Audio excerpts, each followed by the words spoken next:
Écoutez, Madame Panot, vous avez la parole. Merci, Madame la Présidente. Chers collègues, ce pays, quel spectacle offre-t-il? Je pourrais me demander aujourd'hui, l'âme inquiète, si nous ne sommes pas en train de préparer, de faire naître deux France. Oui, je me demande troublée s'il n'y a pas la France du front où l'on se bat, où l'on risque sa vie tous les jours, à toute heure, à toute minute, et la France de l'intérieur, où l'on s'enrichit en toute quiétude. Cette phrase, collègues, avant que vous ralliez, a été prononcée par Fernand Merlin, parlementaire français en 1916, au milieu d'une guerre menée coûte que coûte. Et comme lui, je me pose cette question, quel spectacle les puissants que vous servez sont-ils en train de nous offrir? Il y a en bas ceux que la crise frappe de plein fouet, les premières de corvée, ces travailleurs essentiels au front, à l'hôpital ou dans la grande distribution, et les autres, en haut, pour qui le coronavirus n'aura été qu'une succession de réjouissances et pour qui la fête continue. Comme il fait bon vivre en France en 2021. On salue par exemple Stéphane Bancel, le PDG français de Moderna, qui célèbre cette année son entrée dans le classement Forbes des plus grosses fortunes de France, avec 3,5 milliards d'euros gagnés grâce à la pandémie mondiale, pendant qu'1 million de personnes ont basculé dans la pauvreté pendant la crise sanitaire. Ou encore, on souhaite une très belle année à tous ces milliardaires français dont la fortune a augmenté de 55% pendant le coronavirus, alors que 10 millions de pauvres et 300 000 personnes mal logées tentent de survivre dans notre pays. Ah, comme il fait bon vivre en France en 2021, quand on est riche. On peut faire tant de choses, louer une île pour échapper au virus, faire des allers-retours dans sa maison de campagne, percevoir des dividendes sans rien faire, être membre du gouvernement, augmenter ses bénéfices en pleine crise mondiale, promettre une prime à ses salariés de la grande distribution en la faisant financer par la collectivité et ne jamais leur donner, traiter les chômeurs d'assistés quand on a soi-même hérité de l'entreprise de papa, ou encore déjeuner en plein confinement dans des restaurants clandestins à 460 € le menu, sans être sérieusement inquiété. Je répète, collègues, quel spectacle ces puissants que vous servez donnent-ils au reste du monde? L'Angleterre a annoncé l'augmentation de son impôt sur les sociétés. Les États-Unis veulent faire de même, en plus d'augmenter la fiscalité sur les plus hauts revenus, et appellent à un taux minimal mondial d'impôt sur les sociétés. La Nouvelle-Zélande augmente pour sa part son impôt sur les revenus des plus riches. Le secrétaire général des Nations Unies, Antonio Guterres, appelle à une taxe sur les profiteurs de crise. Même le FMI plaide pour une hausse de l'impôt sur les revenus des plus riches, une hausse de l'impôt sur les sociétés et, le meilleur pour la fin, une taxe sur les profiteurs de crise. En bref, tous disent que votre ruissellement est une mauvaise blague à laquelle il est grand temps de mettre fin. Le gavage sur fond d'exonération toujours plus grande pour les riches, de rémunération toujours plus énorme pour le capital, d'écrasement des salaires, c'est terminé, ça suffit, personne n'en peut plus.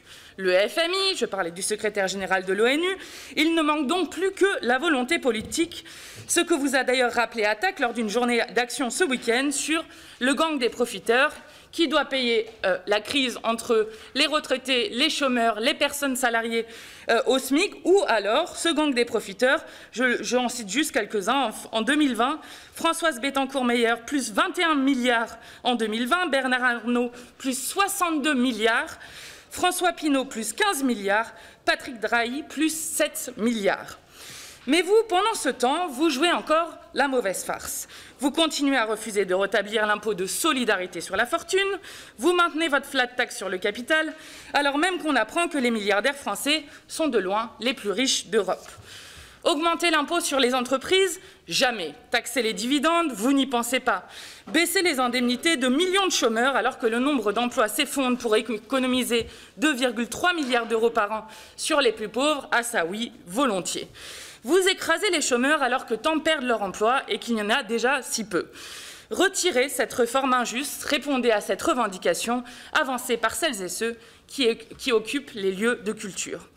Il faut dire que vous n'alliez pas vous arrêter en si bon chemin. Emmanuel Macron, c'est 50 festivités pour les plus riches. Flat tax, suppression de l'ISF, douche au champagne d'argent public pour les grandes entreprises sans contrepartie et 5 ans de gueule de bois pour les pauvres, avec la baisse des APL, la suppression des emplois aidés, la réforme de l'assurance chômage et votre réforme des retraites qui fera travailler les gens plus longtemps pour moins d'argent et que vous voulez imposer coûte que coûte. À vrai dire, je ne sais pas quel est le plus honteux, le fait que vous soyez à la ramasse ou que ce soit le FMI qui vous le dise.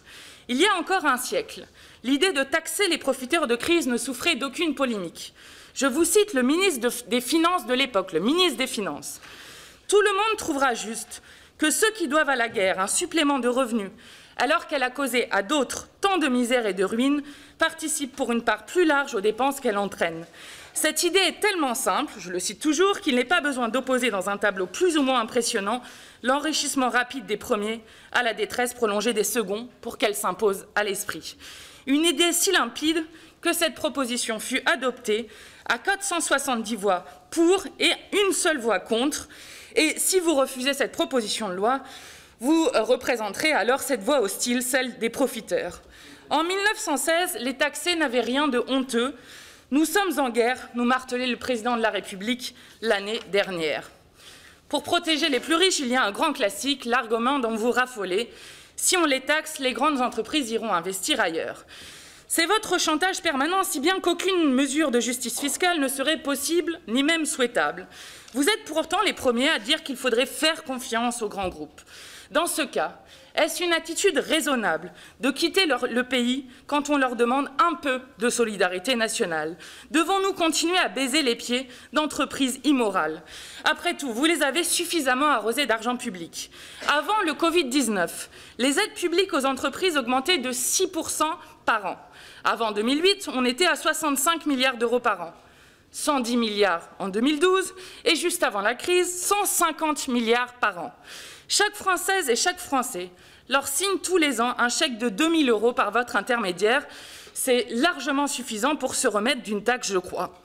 Et puis, il y a votre thèse préférée, la psychologisation des citoyens. Les Français seraient un peuple haineux qui n'aimerait pas la réussite, composé d'individus envieux, jaloux et mesquins. Je mets de côté le débat sur ce qu'on appelle la réussite et vous réponds que non, collègues.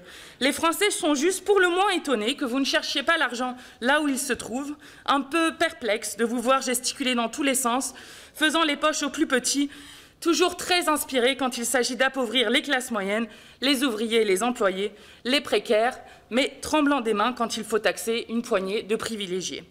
Ils aimeraient une chose, c'est que vous mettiez fin à la folie des riches. Par exemple, Sanofi, entreprise française, a perçu plus d'1 milliard d'euros de CICE sur les 10 dernières années, envisage de licencier plus d'1 millier de personnes, n'a d'ailleurs pas trouvé de vaccin, mais a réalisé un bénéfice net en hausse de 340% l'année dernière, des incapables qui nous coûtent cher. Amazon, champion de la pollution et de la maltraitance salariale, a réalisé un bénéfice de 21,3 milliards de dollars en 2020, soit le double de l'année précédente. Son PDG, Jeff Bezos, a vu sa fortune personnelle bondir de 24 milliards de dollars. À eux seuls, les 5 GAFAM ont tiré de l'année de la pandémie un excédent de profit de 46 milliards de dollars. La grande distribution s'est gavée sur le malheur de la fermeture des petits commerces.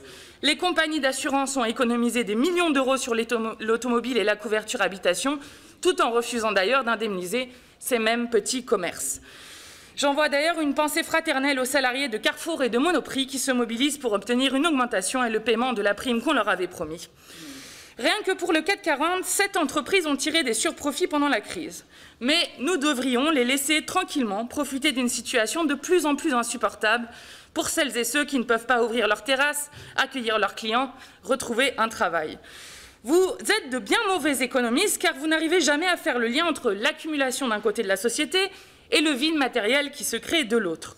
Vous ne pouvez pas dire sans cesse aux mêmes de serrer les dents encore un peu quand une poignée s'engraisse sans scrupule et aux yeux de tous.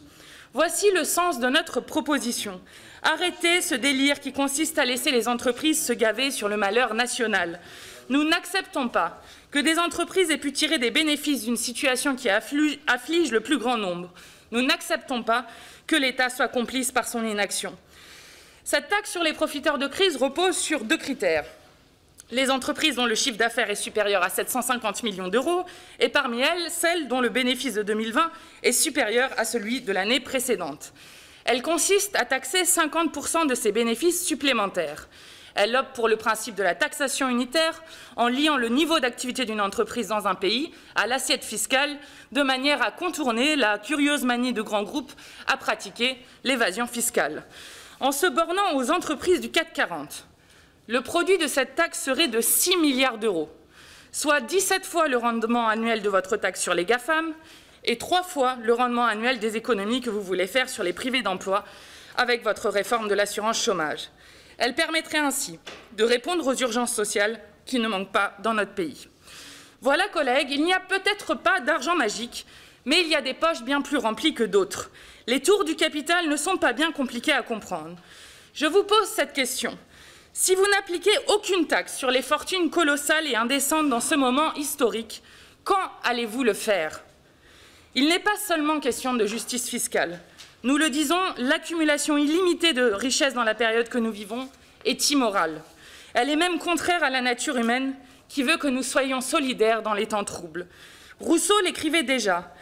L'âme humaine est mue par la pitié, l'empathie, c'est-à-dire la répugnance instinctive à voir souffrir son semblable. C'est ce sentiment naturel qui fonde toute communauté politique républicaine. Nous vous enjoignons à la préserver. L'unité morale de ce pays, puisqu'on en a parlé, ne peut être maintenue que si tout le monde, à quelques rangs, à quelques places qu'il se trouve, est animé du même sentiment de sacrifice et de devoir, disait un parlementaire il y a un siècle. Tous les profiteurs de crise que j'ai cités plus haut en font sécession et fragmentent notre nation. Cette proposition n'est qu'un avant-goût, car croyez bien, collègues, que si nous étions aux manettes, nous ne parlerions pas que d'une contribution exceptionnelle. C'est d'une véritable réforme fiscale dont ce pays a besoin. Amazon ne devrait pas être taxé qu'une seule fois. Amazon doit commencer par payer ses impôts en France, comme doivent le faire d'ailleurs tous les contribuables français par l'impôt universel qui vivent dans notre pays ou qu'ils résident dans un État moins redistributif. Sanofi ne doit pas juste rembourser les cadeaux et s'excuser de son inutilité crasse alors que 100 000 de nos compatriotes sont morts, mais être nationalisé pour investir vraiment dans la recherche et empêcher une future crise de cette ampleur. De cette tribune, nous disons aux 200 familles qui ont profité de la crise « rendez l'argent ». Vous avez déjà provoqué la mort de dizaines de milliers de nos compatriotes en essorant l'hôpital public et les administrations sanitaires. Alors rendez l'argent. Cet argent, nous ne vous demandons pas de le rendre, non, parce que nous aurions confiance dans votre sens de l'intérêt général, mais surtout pour vous avertir que nous le récupérerons de gré ou de force. Certaines PME paient plus d'impôts que n'importe quel grand groupe qui pille le pays et planque son magot au Luxembourg ou en Irlande. En France, Amazon paie 0,04% de son chiffre d'affaires. Sans parler d'OpenLux, ces 15 000 traîtres à la patrie qui possèdent au Luxembourg des sociétés qui totalisent 100 milliards d'euros d'actifs, soit 4% du PIB français. Sur tout cela, vous n'avez pas un mot, jamais. Par contre, former les agents de la CAF au flicage intensif, ça oui. Il avait sous les yeux mes comptes bancaires et épluchait chaque ligne. Avais-je vraiment besoin d'un abonnement Internet? À quoi avais-je dépensé ces 20 € tirés en liquide? Voici le type d'inquisition que subissent les plus pauvres de notre pays. Comme le documente le sociologue Denis Colombi, l'argent des pauvres est source de fantasmes. Vous l'imaginez toujours mal dépensé, mal utilisé, mal alloué. Quand ils s'achètent un téléviseur ou un smartphone, vous leur tombez dessus. Alors que sans téléviseur, on ne peut pas suivre les dernières annonces contradictoires de Jean Castex. Sans smartphone, on ne peut pas accéder aux formulaires en ligne ou à ses droits. Les pauvres ne sauraient soi-disant pas gérer leur budget et pour cela, ils seraient responsables de leur situation. Et ce, alors même qu'ils font preuve d'une ingéniosité sans borne quand il faut nourrir une famille avec un SMIC ou la moitié d'un SMIC. Par contre, l'argent des riches coule de source. Questionne-t-on les milliardaires sur la manière dont ils emploient leur argent? Jamais. Une voiture, 2 voitures, 3 voitures, 4 maisons, 5 maisons, un yacht et pourquoi pas un avion. Ce ne sont pas les moutons que ces gens comptent avant de dormir. Mais là, vous vous gardez de dire qu'ils dépensent de manière déraisonnable et qu'ils détruisent la planète par la même occasion. J'achève mon propos, collègues, sur cette belle phrase d'Isidore Tournant, parlementaire comme vous et moi, prononcée il y a un siècle. La France a montré de quel prodige de bravoure et d'endurance elle est capable. Tous les espoirs sont permis si, dans votre action comme dans votre pensée, vous ne séparez jamais l'idée de patrie de l'idée de justice. Oui, collègues, les Français ont fait preuve de patience depuis 1 an, éloignés de leurs proches, en deuil parfois quand la maladie passe, déprimés et vivant dans l'angoisse du lendemain. Ceux-là ont déjà fait plus que leur part d'efforts quand tant d'autres vivent la belle vie à l'abri de cette calamité publique qu'est la crise sanitaire. Mettons ces derniers à contribution, sauvons la République par la justice.